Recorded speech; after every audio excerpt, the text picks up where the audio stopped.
public comment. We do have a slide across the screen on how to make public comment, and we look forward to your opportunity to do that. The first order of business is a roll call. Okay. Supervisor Madrone, Here. Mayor Jones, Here. Mayor Seaman, Here. Mayor Hindley, Here. Councilmember Atkins Salazar, Councilmember Gordon Johnson, Here. Councilmember West, Here. Chair Johnson, Here, Councilmember Arroyo. I see she's logging on. Mr. Robertson. Can you hear me? Yes, thank you. I'm here. thank you. Our first order of business is to adjourn as the HCOG board, and we will reconvene as the Policy Advisory Committee. And our first order of business under the Policy Advisory Committee is public participation, which is reserved for items not on the agenda that the public wishes to make comment on. And do we have any public comment?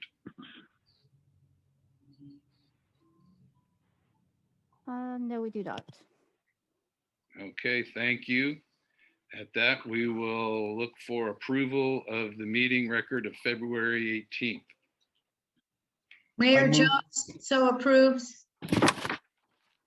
Second. We have a motion and a second. We get a roll call. Supervisor Madrone, Yes. Mayor Jones, Yes. Mayor Seaman, Yes. Mayor Hindley, Yes. Councilmember Atkins Salazar, Yes. Councilmember Gordon Johnson, Yes. Councilmember West, Yes. Chair Johnson, Yes, Councilmember Arroyo, Yes. Mr. Robertson. Yes. Thank you. Motion passes. and thank you. And we move to the consent calendar. At this time, item C has been removed from the consent calendar for some revision to some language in the resolution. But we have items A, B, and D to be approved. Does anybody wish to pull anything? At that, we'll entertain a motion. I move we approve the consent calendar minus item number C as submitted. I'll second that. We have a motion and a second. Can we get a roll call? Supervisor Madrone, Yes. Mayor Jones, Yes. Mayor Seaman, Yes. Mayor Hindley, Yes. Councilmember Atkins Salazar, Yes. Councilmember Gordon Johnson, Yes. Councilmember West, Yes. Chair Johnson, Yes, Councilmember Arroyo, Yes. Mr. Robertson. Yes. Thank you. Motion passes. and thank you. We are now at PAC action items. First order of business is a consultant selection for the Regional Transportation Plan, Variety, and Rural Options of Mobility. Excuse me, Chair Johnson, we do have the item that was pulled from the consent calendar. Oh, was the language already revised? I think there was a staff report on that. I can give the staff report on that. Okay, Yeah, so this is regarding the Low Carbon Transit Operations Program, otherwise known as LC-TOP. And we took this to the, I think it was to the TAC or the SS TAC at the last meeting, and the motion at that time was to basically give all the money to Arcata so that they could put it towards the purchase of an electric bus. So that was what the resolution you received had. There is a revision to that request. Arcata had originally asked for retaining some of that money for free bus pass program. And they clarified after the SS TAC meeting that they, rather than sending it all towards the electric bus, they did still want to run that free bus pass program. So the revised resolution would have under the 99313 funds, $10,000 towards the free and reduced fare bus program. And under the 99314 program, there would be $1,531 put towards the free and reduced fare bus program for the Arcata Mad River Transit. And that's the only change. Everything else still goes to the electric bus. So we just wanted to make sure it was clear that that's what the resolution would be making this evening. Okay, I was not aware that it was ready to go for this portion, so that's, I No problem. apologize for that. So No we will, problem. so at that, we will entertain a motion on the revised consent calendar item C. I would move approval of the revised consent calendar C. Second. All right, well, we have a motion and a second. A roll call. Supervisor Madrone, Yes. Mayor Jones, Yes. Mayor Seaman, Yes. Mayor Hindley, Yes. Councilmember Atkins Salazar, Yes. Councilmember Johnson, Yes. Yes. Councilmember West, Yes. Chair Johnson, Yes. Councilmember Oriole, Yes. Mr. Robertson. Yes. Thank you. Motion passes. And Chair, I need to recuse myself on this next item. I don't know if you want to introduce it first and then have me recuse myself, but one of the entities is my employer. Okay, I understand. Thank you. And you can recuse yourself as at the time of the vote. Okay. And also discussion, obviously. Okay, so coming back to PAC item 7A, and do we have a staff report for the consultant selection for the regional transportation plan? Yes, I'll be giving the staff report this afternoon. So HCOG received funding in the amount of $98,000 from a Caltrans grant, specifically for the purpose of assisting with public outreach and environmental review for the regional transportation plan update that we're working on. So this money is not coming out of the regular budget, but is entirely grant funded. We circulated an RFP for this work and received 2 proposals. And 3 staff members reviewed the proposals independently and unanimously recommended that Plan West Partners, who is teamed with our CAA, be selected for this work. And as it's stated in the staff report, the things that really stood out to us as we were reviewing the proposals were that this team really has vast public outreach experience locally, and also, generally speaking, but also specific to active transportation planning. And they really demonstrated their ability to leverage their existing relationships to help us reach communities that we may not have been able to reach in the past in terms of other RTP updates.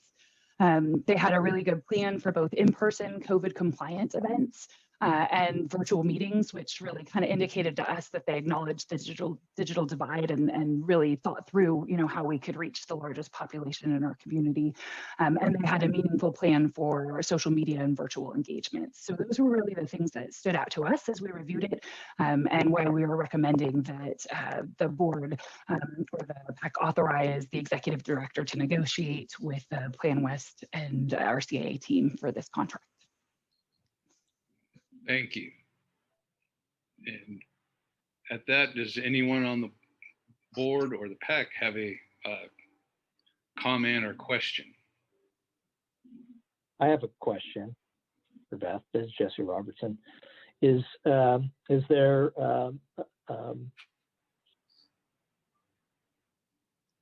any requirement that you get at least 3 bids on a proposal like this?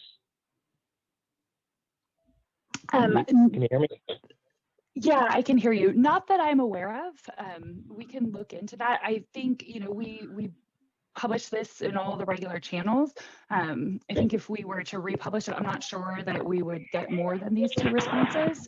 I think we're okay there, but I can certainly look into that further and make sure we don't have any issues with that. We really, don't have a lot of time on this. We're trying to get the RTP update adopted by the end of this calendar year. So I'd be pushing really hard to make sure that, we can make the selection out of the bids we received so far. But I will double check on that before we enter into contract. Absolutely. Okay, yeah, you may need to get an approval for receiving less than 3 bids. That might require something like a solicitation of people that received the request for proposals but didn't submit a bid. See, if you were to send it back out, would there be a chance that they would try, put in a proposal in the with the modifications. So anyway, before I would something like that, I'd just like to make sure that I'm not, encouraging any breach, that might be subject to like your master fund transfer agreement. So yeah, thank you. We will double check on that. I should mention we did receive a third, it wasn't a proposal, but a letter from a third firm that basically said they were happy to receive the request for proposals, but they didn't have capacity to deliver and they wouldn't be proposing. So I'm not sure if that's helping our case here, but I'll certainly look into that. Yeah, I was thinking maybe, I would maybe qualify my vote, pending the certification that, that selecting among only 2 bidders is adequate. I would approve the recommendations of staff. Great, thank you. Okay, is there any other comment or discussion?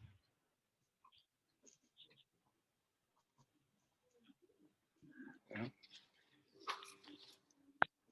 hearing none, entertain a motion. I would move, Mayor Jones would move that the PAC recommends that the HCOG board authorize the executive director to negotiate and award the contract with Plan West Partners for the Regional Transportation Plan, also known as the Variety and Rural Options of Mobility, or VROOM, for the updated assistance for the fiscal year 2021-22. Second. Okay, we have a motion and a second. And Beth, do you think we need to add language regarding pending research or approval in the grantor's requirements? It probably wouldn't hurt. Oh, go ahead. Sorry. I have a question. Did you just receive that letter back in one thing, or did you send it out to multiple and didn't receive any replies back? We send it out to the entire mailing list that we have as our normal distribution for all. Then you shouldn't need it. They decided not to apply. You gave them the offer. Mm-hmm. Mm-hmm. So, I think we could go either way. I will certainly double check before I start my negotiations to make sure we're clear on that. So, if the person making the motion wants to add it in, that's fine. I don't know that it's entirely required, but I'd leave that up to the maker of the motion. Well, I made the motion and I don't mind amending it to state in view of the fact that we might need to amend it that pending approval of the process of getting the bids. Mm-hmm. So I would be willing to amend that motion. Second. Okay, we have a motion and a second. Can we get a roll call? Supervisor Madrone, Yes. Mayor Jones, Yes. Mayor Seaman, Yes. Mayor Hindley, Yes. Councilmember Atkins Salazar, Yes. Councilmember Gordon Johnson, Yes. Councilmember West, Yes. Chair Johnson, Yes. Mr. Robertson. Yes. Okay, and we have Councilmember Arroyo as recused, and the motion passes. Thank you. Our next item is the Regional Transportation Plan update, organization, and greenhouse gas emissions reduction and targets. And I will introduce this a little bit before we hand it off to Una for more discussion. But this is a process that we entered into, I believe, in November. And we formed an ad hoc committee consisting of, that time, Michael Winkler, council member from, actually, I think he was mayor of Arcata, Mayor Seaman, myself, Kevin Tucker from Caltrans, and we had public participation with various public and members and advocacy groups. And it was a very in-depth look at measures and metrics of how greenhouse gas can be reduced, and also improvements in bicycle, ped, and transit, things that we can do to lower the greenhouse gas emissions. And it was a look into it affects all areas of our transportation system, as well as public agencies, public agency fleets, including equipment as well as vehicles. And it was a process involving much deliberation, and also included the technical advisory committees. And it was a learning experience for myself and others. And we did not enter into it lightly, but looked at it realistically. And as the plan, what you will see presented and what you hopefully have had an opportunity to look at and to read over and digest was important. And at that, I will ask if Mayor Seaman has any comments before we turn it over to Una for the staff report. No, the only thing I'll really say is, this is what I was telling Councilmember Johnson before we started, is that he came in with a vast amount of knowledge about stuff like this, and I came in as the novice. So my perspective was that of somebody who might be looking at this from the community, who's never been exposed to something like this, because I was asking the kinds of questions they would, and used it mostly as a learning experience myself. So it was an interesting process and painstaking, and I am so impressed with Una and her ability to follow everybody's comments. So that's my comment. Thank you. And realistically, it would not have been possible without Una's participation and ability to move throughout the various, from public comments to the technical advisory committee and the ad hoc committee, and to take the information and digest it and put it in a readable form that can be handed out for other people to look at. And with that, I will turn it over to Una for her portion and presentation. Thank you. Thank you very much, Mayor Seaman and Chair Johnson. So, very flattered. Thank you. I'm really happy that the board decided months ago to form this ad hoc committee and put real time and effort towards this important and challenging work. A little bit of the context for those who weren't on the board when this did sprout. HCOG was presenting actually our overall work program to the board. And for a couple of years now, we've had a work element to work on sea level rise and greenhouse gas. But we didn't have very many specific ideas about how to go about that. So our tasks were mostly partnering, research, learning, looking at mitigation measures. And we got feedback from the community that it was time to put things in the regional transportation plan, not just the OWP, and really start thinking about what are our long-term objectives to address the climate crisis. So the board decided to have an ad hoc committee. The ad hoc committee worked very diligently and also was very open to public participation in an ad hoc committee. So that was very reassuring and I think very satisfying.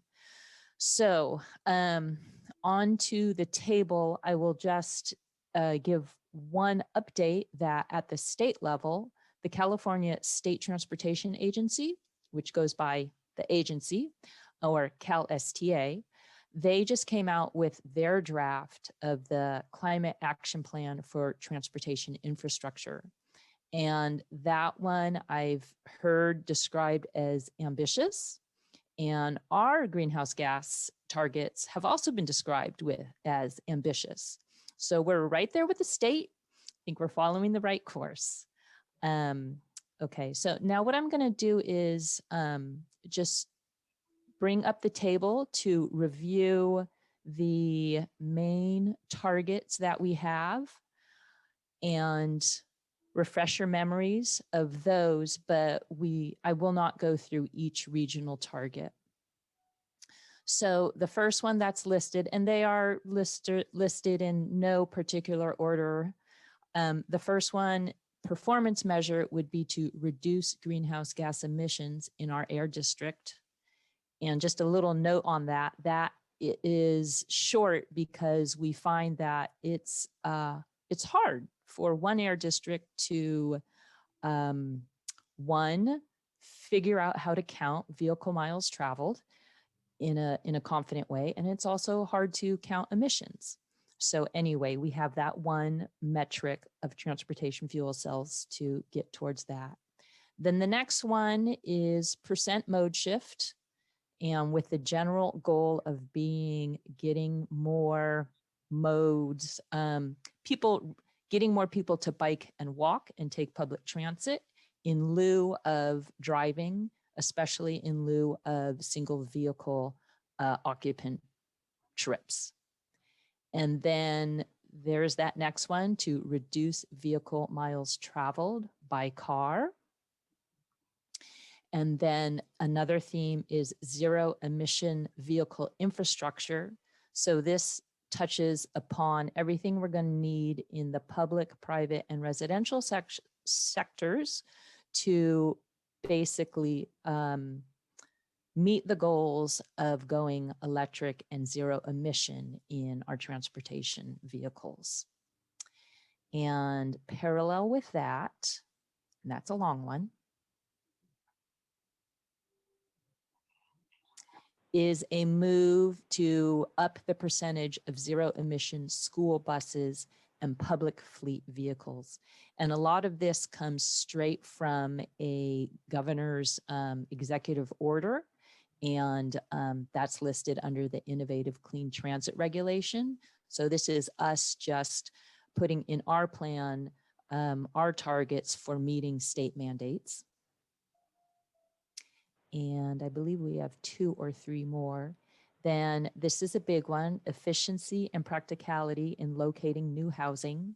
So this addresses the kinds of integration and smart planning for the future, and also, I guess, maybe retrofitting, if that's the correct word, in how we have our transportation services and transportation opportunities integrated in where we live, where we work, where we go to school, where we socialize, recreate, and do other necessary social and health things in our day-to-day lives.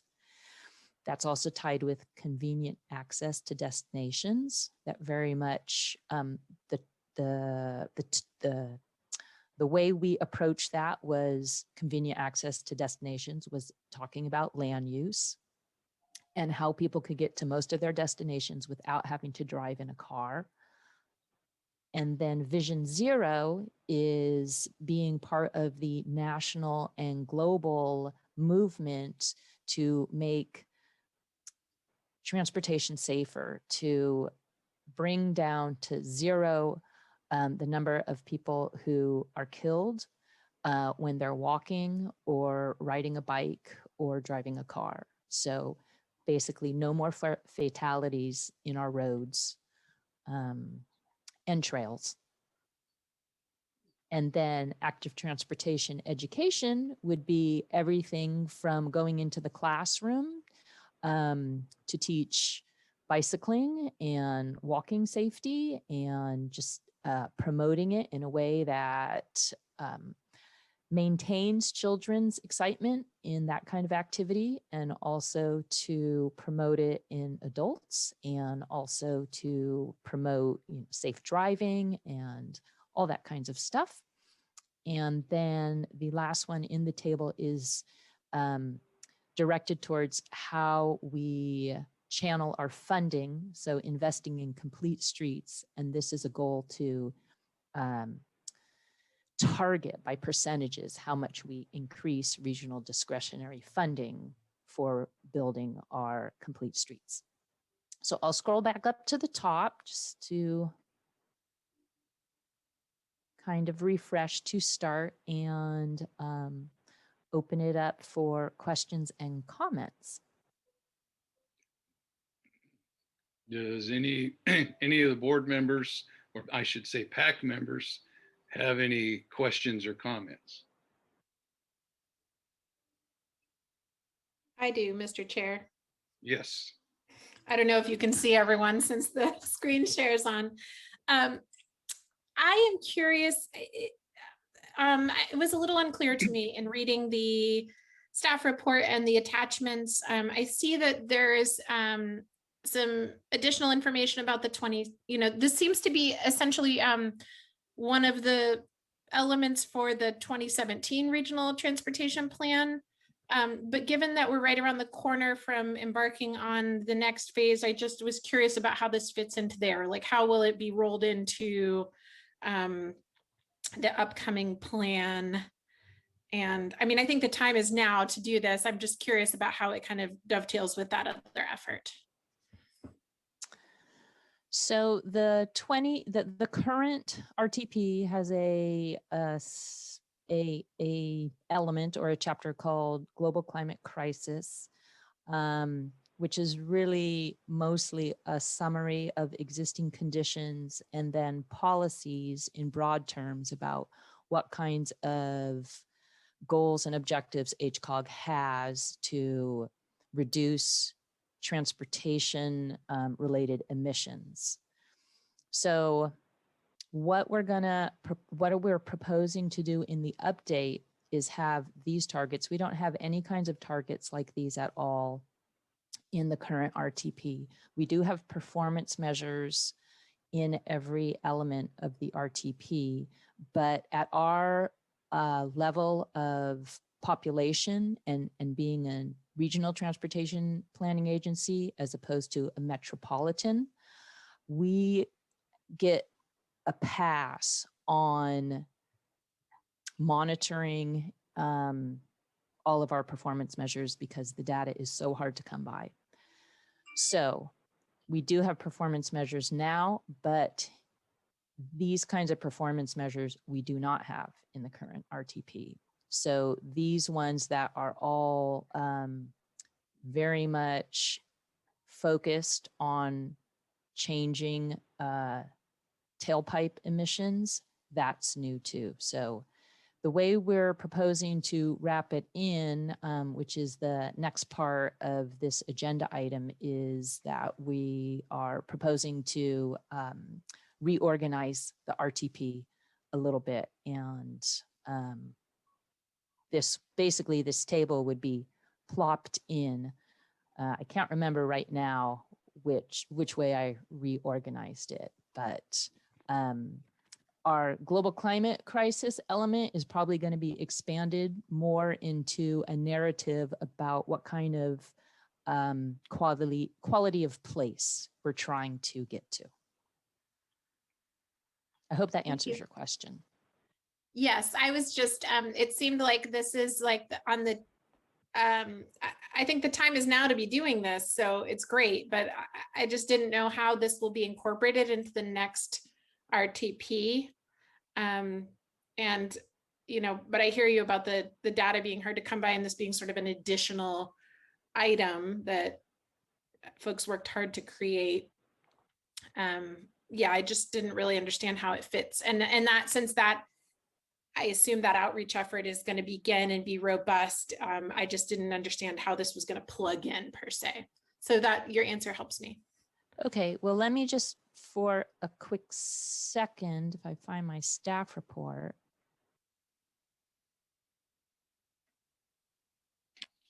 I have a proposed place to put it under. So after renewing our communities, we would have a section for goals and visions. So that would describe the vision and the primary objectives, and then our greenhouse gas emissions reduction targets.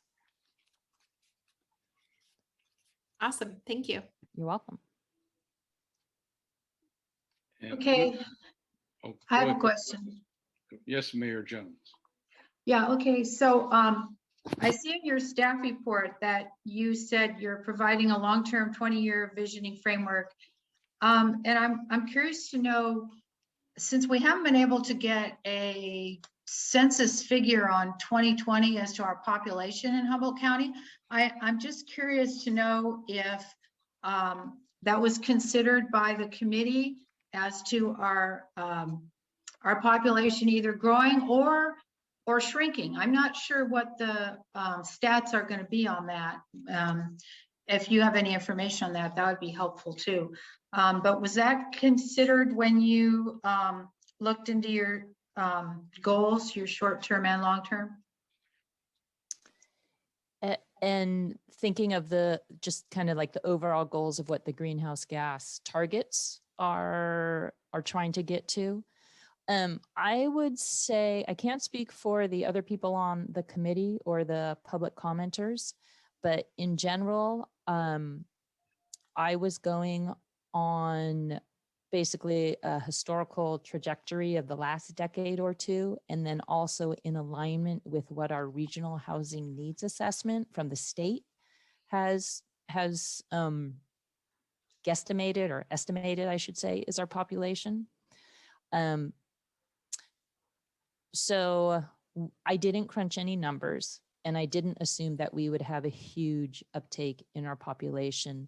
But what we also kept in mind is that we're not going to have our baseline until after this RTP is approved, which would be the end of this year.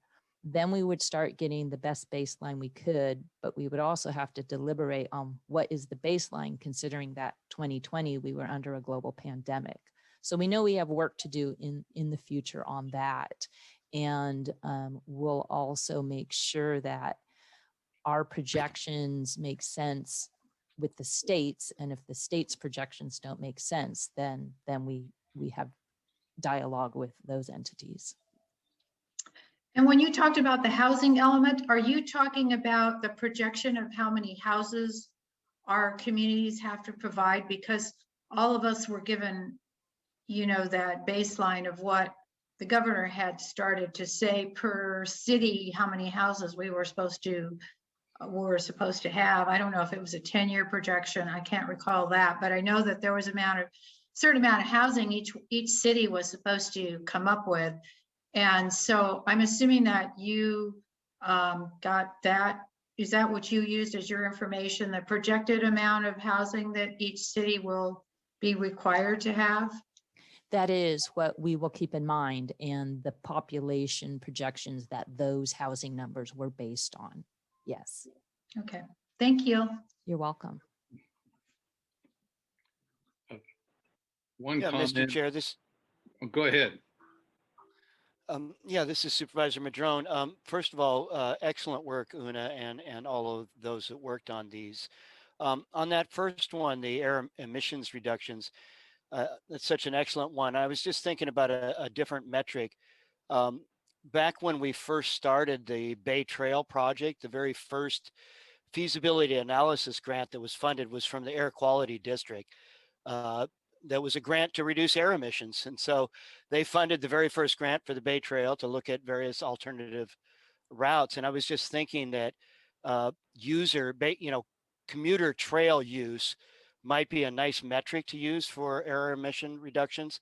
In trails that go between cities are mostly commuter, although clearly recreational as well. But that just might be another metric that we could use there, increased trail use. Thank you.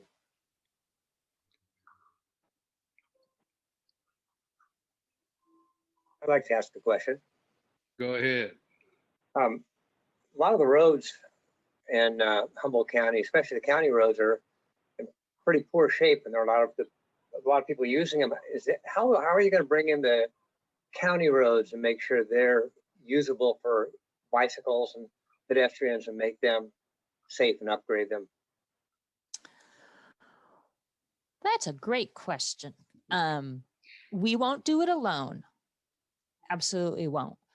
So what the RTP will try and do in these coming months is get consensus from the community and technical advisory committee members and on what is the best way for us to prioritize to meet all these objectives. And so beyond that discussion of how we prioritize it, really what roads the county brings forward for funding is up to the county.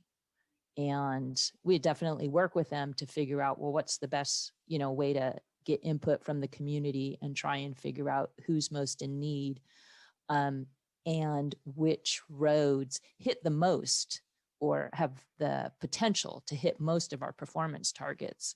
I would think it would slant that way. Okay, would you like people to be getting that information to the supervisors so they know some of the roads that are the worst ones that we know about?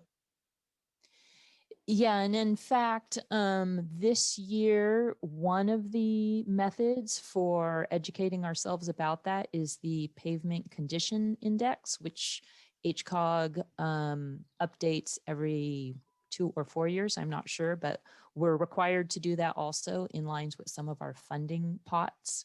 So that is one method.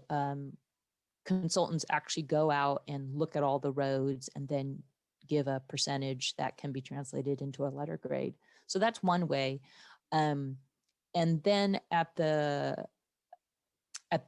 internal knowledge part from the county, they would have to tell us from what they've heard from residents and neighbors and such, what is used most and failing, and what is, of course, basically, if a road's failing but no one uses it, then that would be a lower priority. Well, one of the things I'd like you to tell them is that they should look very carefully at the shoulders where people are riding bikes and walking. Make sure it's not just the main road, because a lot of the roads are okay, but the shoulders are so bad, they're dangerous. Yeah. Thank you. Thank you. Is there anybody else who would like to speak to this?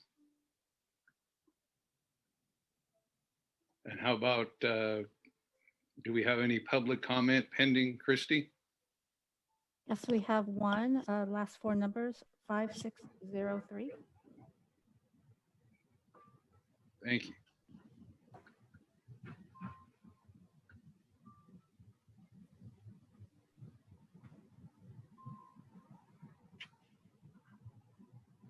Hi, can you hear me?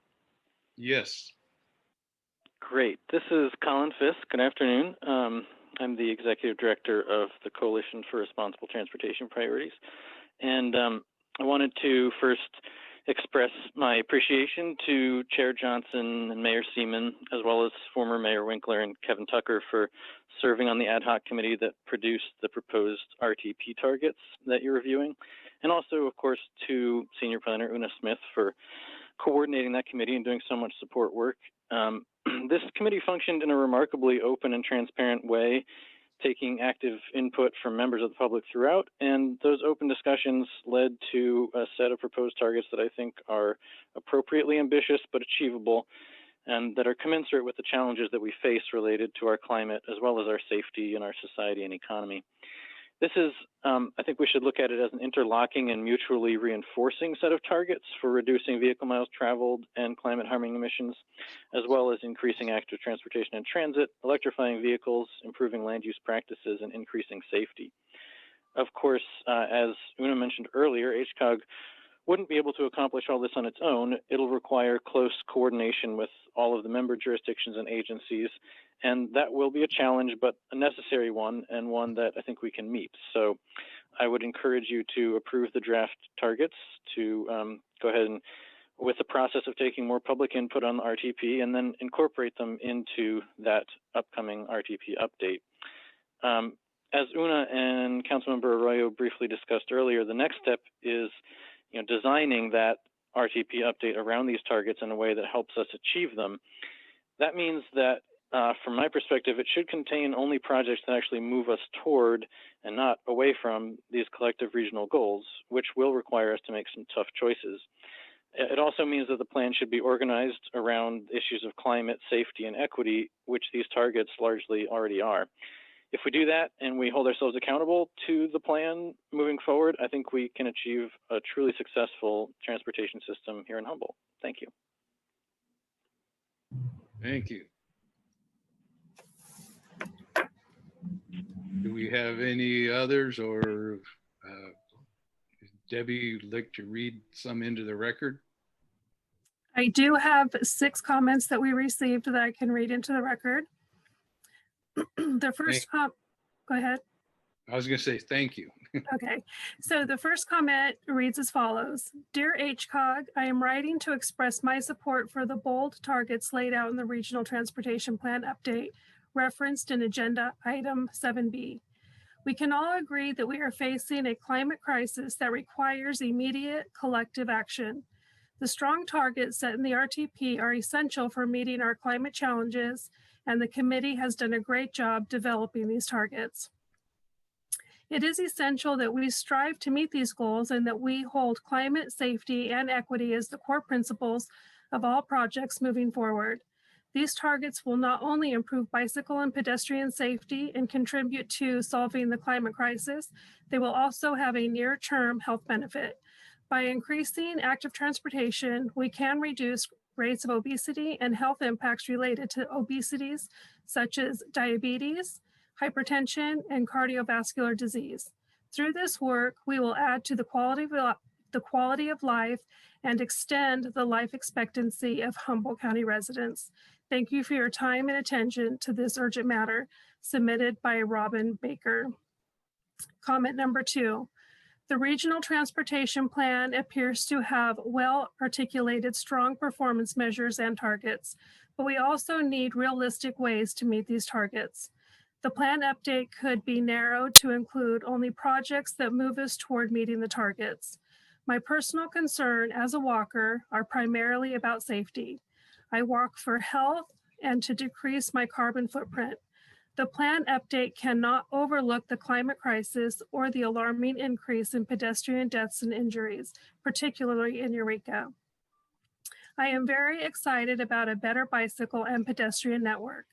I am also very excited about reducing vehicle miles traveled by car and truck, but alternatives that take into consideration the comfort and convenience of travelers have not been forthcoming. In order for people to actually use transportation, it needs to be regularly scheduled at convenient times, including evenings. It is neither comfortable nor convenient to find that one has to stay overnight in Eureka because the last bus has left and is not even when it is not even dark yet. It is extremely important for the rural populace to have transportation alternatives to cars and trucks, gasoline powered, hybrid, or electric. More consistent and regular bus service could also decrease incidences of folks driving under the influence of substances or cell phones. Submitted by Carol Monet. Number 3, I am writing on behalf of Humboldt Baykeeper in support of setting strong targets for reducing vehicle miles traveled and greenhouse gas emissions in the regional transportation plan. Our region is facing twice the rate of sea level rise as the rest of the state, and it is critical that we do our part to slow the rate of climate change and sea level rise. The proposed targets and performance measures will further these goals and will increase active transportation, public safety, and promote projects that benefit the entire community and environment. Climate safety and equity should be the organizing principles of the Regional Transportation Plan. Submitted by Carol Colt, Director of the Humboldt Baykeeper. Comment number 4. I support the detailed, well thought out proposed regional transportation plan. As board members, you have the incredible opportunity to rally behind this plan and to contribute significantly to Humboldt County's need to reduce greenhouse gas emission. The transportation sector is responsible for over half of the county's greenhouse gas emissions. While being leaders in combating this reality and transitioning away from the existing norms is challenging, it also must be exciting to be in a position to help move us to a more sustainable and healthy future. Submitted by Nancy Ihara. Comment number 5. I'd like to submit a public comment in support of the targets and goals proposed in the Regional Transportation Plan. We are facing both a climate crisis and a transportation safety crisis. Bold targets are needed to meet these challenges, and the committee has done a good job of developing these targets. Climate, safety, and equity should be the organizing principles of the Regional Transportation Plan. Submitted by Lissy Rids. The final comment. Thank you for the ambitious regional transportation plan with its strong priority of reducing emissions. The variety of strategies for achieving reduced emissions always allows pragmatism in a community that includes a lot of rural areas in addition to urban. I hope projects will soon follow to achieve the most achievable goals, such as increased bike lanes and trails and a more serviceable mass transit system. It's also exciting to work towards a future that includes concepts such as the 20-minute neighborhood. Many large cities all over the world, such as Portland, Oregon, and Melbourne, Australia, are utilizing this concept. Rethinking and revamping transportation is crucial for curbing the unfolding climate emergency. Thank you for embracing your role. Many citizens will hopefully support the projects that implement this plan. Submitted by Martha Walden. And that concludes the public comments that were submitted by email. Thank you very much for reading those in, and thank you for the folks that sent them in to be considered and entered into the record. At this point, I would just say that it was a learning experience for me and a way of looking at how people look at things. Some people, this is a wake-up call. Some people have been living with some of these goals for a long time, and I think a large portion of the public falls somewhere in the middle. And at this juncture, we should consider accepting the report and sending it out for public review. And I believe that through the whole process, it was, in my mind, a foregone conclusion that it would be entered into the, not just this, but the next regional transportation plan. And I don't know how the board feels about that, but I think that's the juncture we find ourselves at, as well as what we would do with the ad hoc committee, retain it and reactivate it when it comes time for the public to consider the public review comments, and before we move it to the next stage, which would be adoption into the RTP, or to abandon it and then form it at the next juncture. Does anybody have anything to say about that?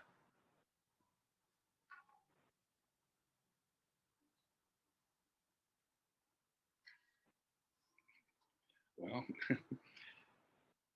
Well, the only thought I had, Mr. Johnson, is that in view of the fact that we're elected officials and there is change that occurs, for instance, Mayor Winkler is no longer with us and that kind of thing.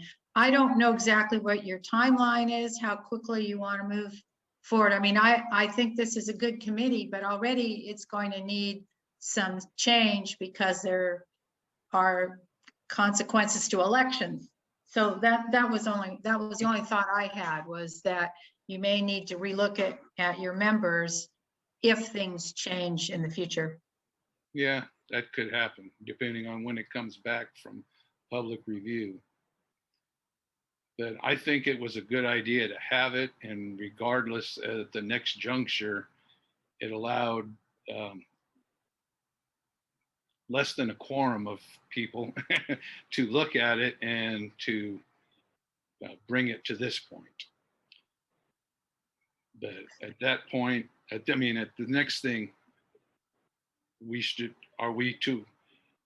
is it the desire of the board to accept it and to move it to the public review process? I would make a motion that the board does that we accept this report and that we now send it out for public review. I don't know what form that public review is going to be in terms of getting it out to folks. It sounds like people have already found out about it. But however the committee feels is the best way to get it out to the public. I'll second that motion. I have a question on it. What is the public review, and what do you envision as the public review, folks who have been working on this for some time?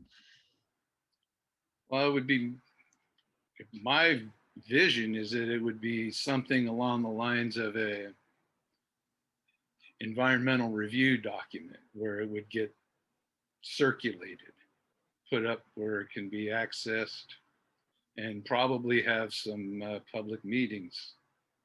I'm not sure, but that's kind of looking ahead. That's kind of what I see. Perhaps you can speak to that. From staff's basic outline, so the whole RTP is going to be going through public review. We haven't had any formal kickoff of that yet. So my idea would be to fold the table into the chapters where it would make sense, and then package that and put it out for public review. We don't generally wait for the whole RTP to be done. We generally kind of do it in chunks, and as we're ready, feed it to the public to give people more time to digest it. And that's what I would go for this year as well. Okay, thank you. Any other questions? Oh, yes. Thank you. That's helpful.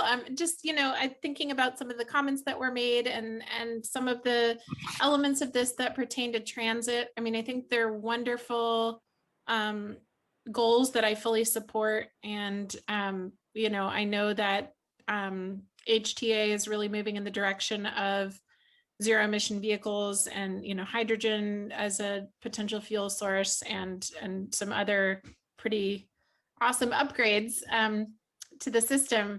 And just thinking about desires for more service, I would just encourage everyone who's part of the community throughout this process and who really wants to see that, to be in communication with HTA, especially our general manager, to really well, maybe not, whatever opportunities there are to involve HTA in the conversation about what's really feasible is incredibly helpful. It's been a tough time for transit during the pandemic. And it seems that every time we talk about service levels, people would like more service and later hours, but the ridership just hasn't been there when those expanded services and destinations have been offered. So it's very challenging to add new service. And then, in the last couple of years, we've had some real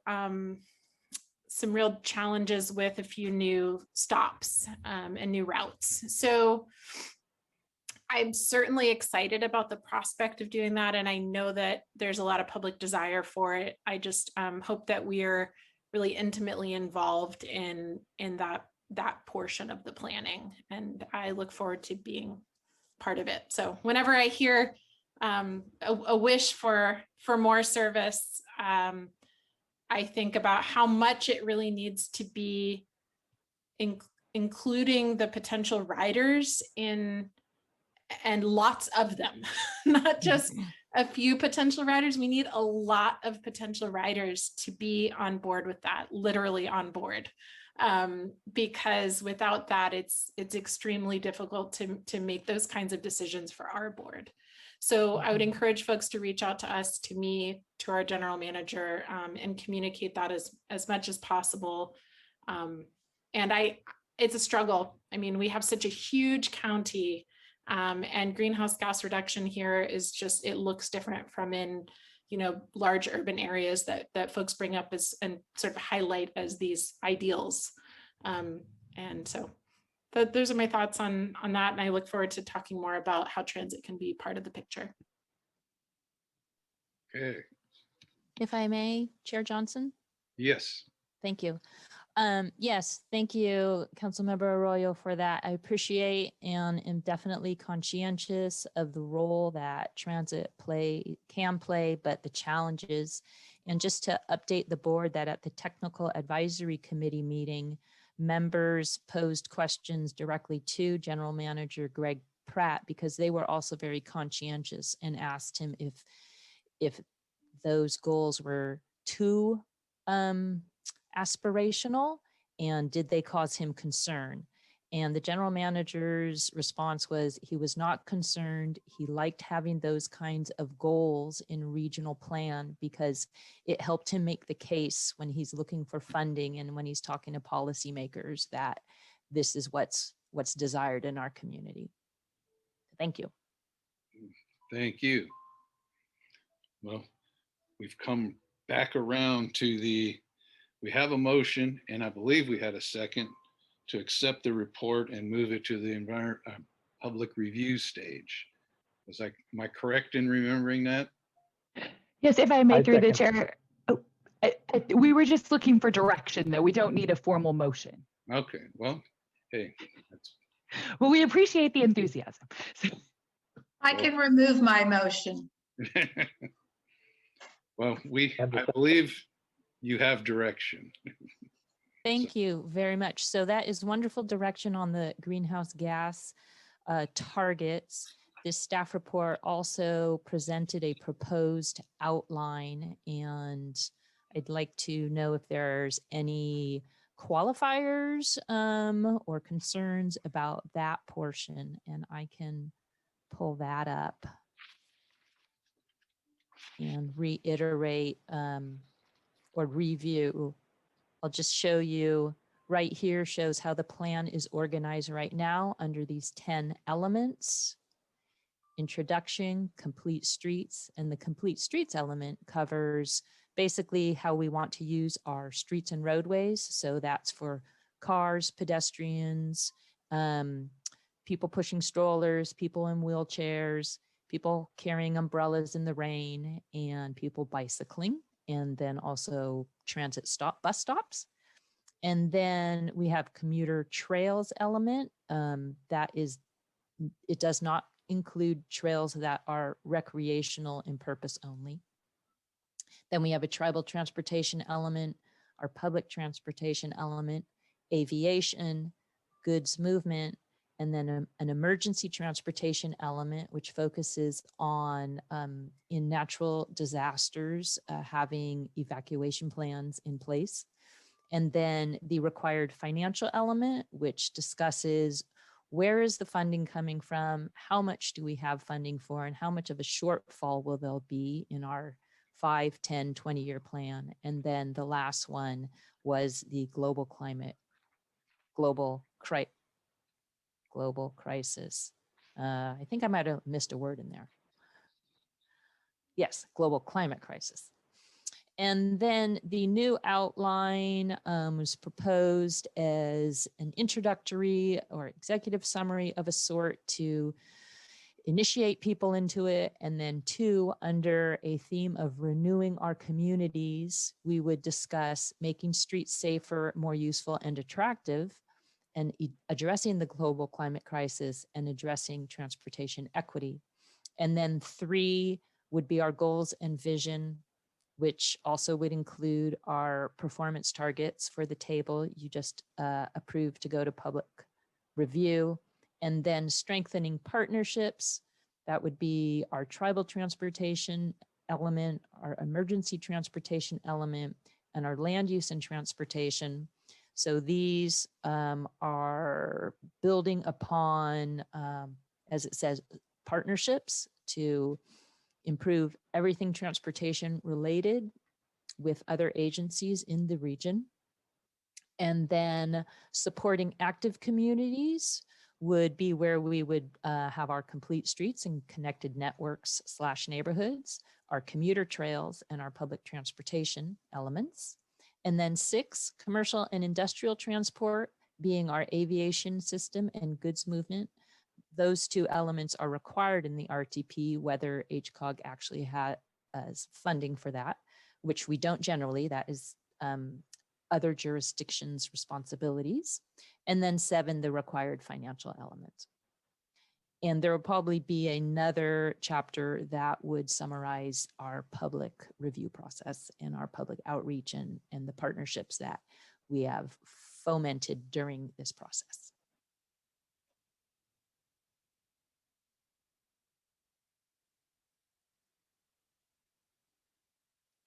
So I am happy to hear any feedback on an organization such as that.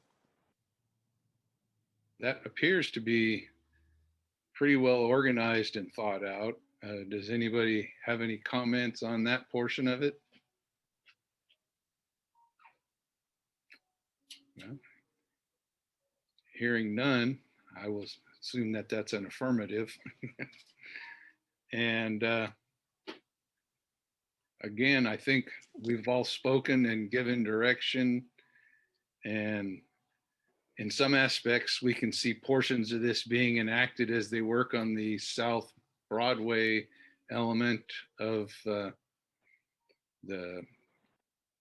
Complete Streets project through there, where we're providing better pedestrian and bicycle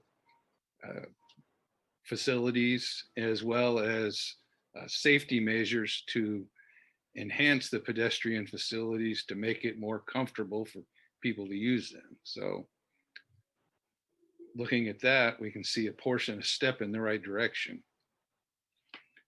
Anybody else before we hand this off? Okay, I think you've got direction. Thank you very much for the direction. And thank you for your hard work on this. It was a labor, but a well thought out and well organized job you did. So thank you. Thank you. It was a pleasure to work with the ad hoc committee. Okay, with that, we can reconvene as the HCOG board and by motion reconvene and approve the PAC recommendations. I'll move that we reconvene and approve the PAC recommendations. Second. All right, we have a motion and a second. We have a roll call.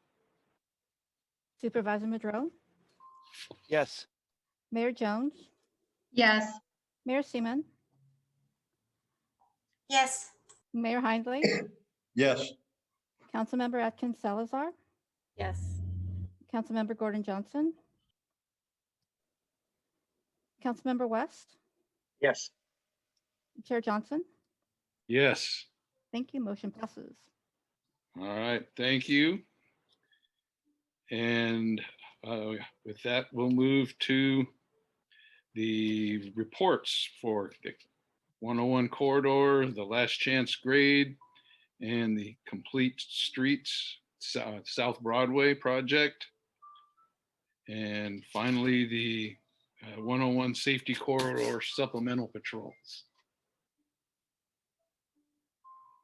Sure. This is Jesse Robertson. Can you hear me? Yes. Okay. I have two updates, one from Jamie Mattioli on the last chance grade and another one from Jeff Pimentel on the Eureka Arcata corridor. I don't have an update on the South Broadway project at this point, but we can keep you up to date at future meetings as more information comes down the pipeline. So for the last chance grade, the project, the environmental process remains on schedule and on budget. We've had success in late 2020 and early 2021 installing geotechnical instruments, and we continue to collect and monitor data that will serve the preliminary design of the project alternatives. Related to the alternative screening, we're engaged with our stakeholders to narrow down the list of alternatives so we can save time, money, and reduce risk by selecting only those most viable and feasible to fully study. There will be some alternatives that are considered and eliminated, working closely with 4 working groups to inform our decisions: tribes, local government officials, partner agencies, non-governmental organizations, businesses, and others. HCOG Representative Gordon Johnson attended the second round of these meetings, which were held the week of March 1st. The final working group meeting on alternatives screening is to be determined and likely to occur in late April. So the project team is planning a scoping meeting this summer. The public can review and comment on the list of alternatives moving forward for full studies continuing through this year. So if there's any questions you have that you'd like to see addressed at any of the future meetings, let me know, and I can work with the project managers if they're able to attend these meetings to make sure that you guys get the information that you want. So if there's no other questions, I can give you a brief update also from Jeff Pimentel, the project manager for the Eureka Arcata corridor. Are there any questions? Don't see any. Hearing none. Okay. So Jeff tells us that the project development team is expecting to complete the delivery of the project no later than 3/22/21. I noticed in the meeting notes that we said earlier, maybe March 5th, but now we're looking at March 22nd of this year. The engineer's estimates for the project are slightly under what was programmed, the program funds for the project. So that is a positive